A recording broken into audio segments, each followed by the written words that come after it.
सकाळपासून मुंबईमध्ये आणि महाराष्ट्रात अनेक ठिकाणी आपल्याला प्रचंड पाऊस पडतोय असं चित्र बघायला मिळतंय। पण हा पाऊस आता अचानक कसं काय सक्रिय झालेला आहे? गेल्या 2 ते 3 दिवसांपासून काही ठिकाणी तुरळक तर काही ठिकाणी मध्यम स्वरूपाचा पाऊस पडत होता।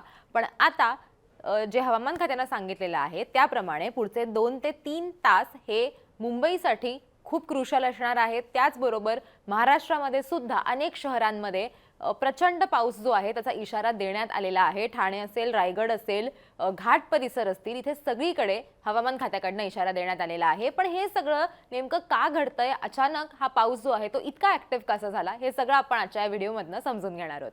नमस्कार, मी देवयानी आणि तुम्ही बघताय मुंबई तक।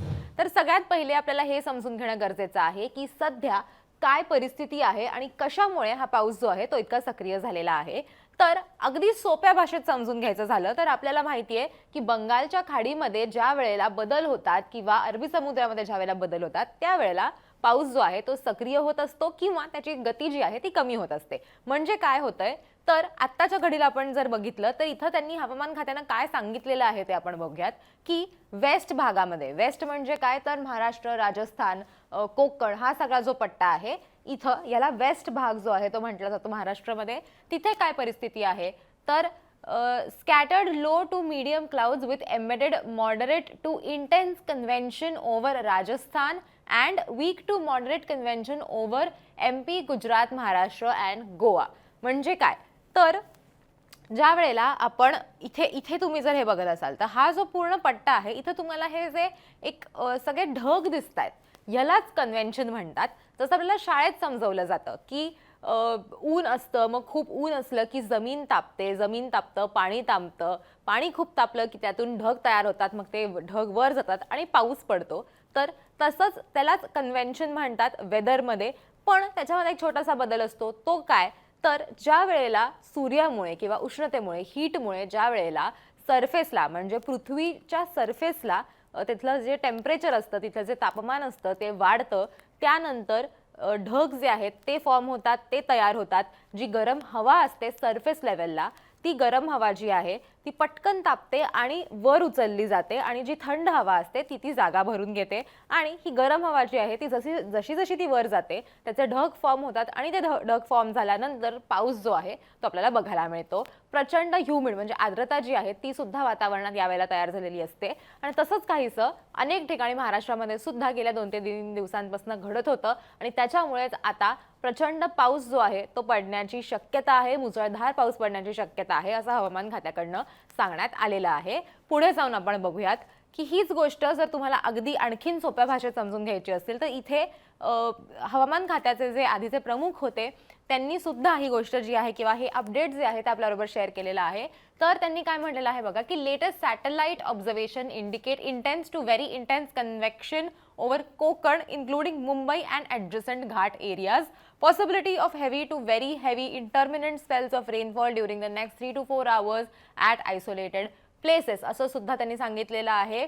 आणि त्याचबरोबर म्हणजे काय तर हा जो पट्टा आहे जसं मी मगाशी म्हटलं त्यांनी इथं मार्क सुद्धा केलेला आहे, हा जो पट्टा आहे घाट जे आपले आहेत घाटांमध्ये सुद्धा आपल्याला मुसळधार पाऊस पडण्याची शक्यता आहे असं त्यांच्याकडनं सांगण्यात आलेलं आहे।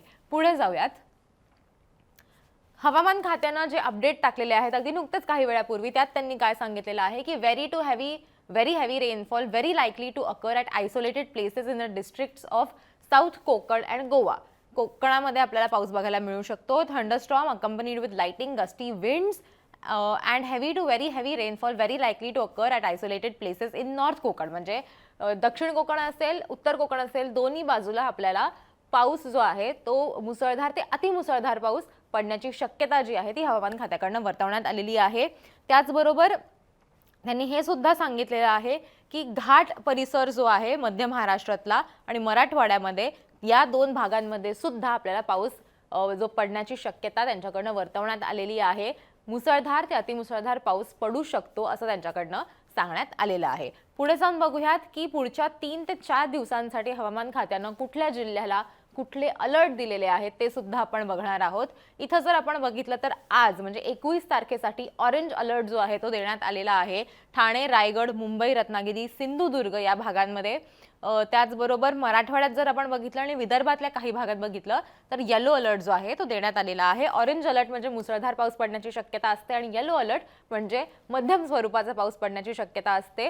आणि जो हिरवा भाग तुम्हाला दिसतोय त्याचा अर्थ असा असतो की तिथे कुठल्याही प्रकारचा पाऊस पडू शकत नाही किंवा तिथे कुठलीही वॉर्निंग जी आहे मुळात ती देण्यात आलेली नाहीये। हा झाला आजचा म्हणजे 21 तारखेचा अंदाज। 22 तारखेचा अंदाज काय आहे तर तिथे सुद्धा कोकणामध्ये कोकणचा जो पट्टा आहे घाट परिसर जो आहे साताऱ्यातला तिकडे सगळीकडे आपल्याला ऑरेंज अलर्ट जो आहे तो देण्यात आलेला आहे। उर्वरित भागामध्ये आपण जर बघितलं तर मराठवाड्यातल्या काही ठिकाणी म्हणजे नांदेड, लातूर, धाराशिव इथं पाऊस पडण्याची शक्यता आहे, हलक्या ते मध्यम स्वरूपाचा पाऊस। त्याचबरोबर विदर्भातल्या काही भागांमध्ये सुद्धा हलक्या ते मध्यम स्वरूपाचा पाऊस पडण्याची शक्यता जी आहे ती वर्तवण्यात आलेली आहे। पुढे आपण बघूयात की पुढच्या 2 दिवसांचा म्हणजे बुधवार आणि गुरुवारचा अंदाज काय असणार आहे।